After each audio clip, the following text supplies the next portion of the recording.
بڑی شان ہے اس ذات کی جس کے ہاتھ میں ساری بادشاہی ہے اور وہ ہر چیز پر پوری طرح قادر ہے، جس نے موت اور زندگی اس لیے پیدا کی تاکہ وہ تمہیں آزمائے کہ تم میں سے کون عمل میں زیادہ بہتر ہے، اور وہی ہے جو مکمل اقتدار کا مالک، بہت بخشنے والا ہے، جس نے 7 آسمان اوپر تلے پیدا کیے۔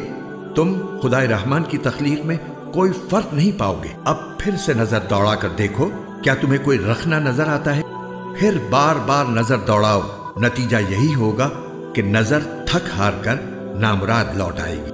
اور ہم نے قریب والے آسمان کو روشن چراغوں سے سجا رکھا ہے اور ان کو شیطانوں پر پتھر برسانے کا ذریعہ بھی بنایا ہے، اور ان کے لیے دہکتی آگ کا عذاب تیار کر رکھا ہے، اور جن لوگوں نے اپنے پروردگار سے کفر کا معاملہ کیا ہے ان کے لیے جہنم کا عذاب ہے، اور وہ بہت برا ٹھکانہ ہے۔ جب وہ اس میں ڈالے جائیں گے تو اس کے دھاڑنے کی آواز سنیں گے اور وہ جوش مارتی ہوگی۔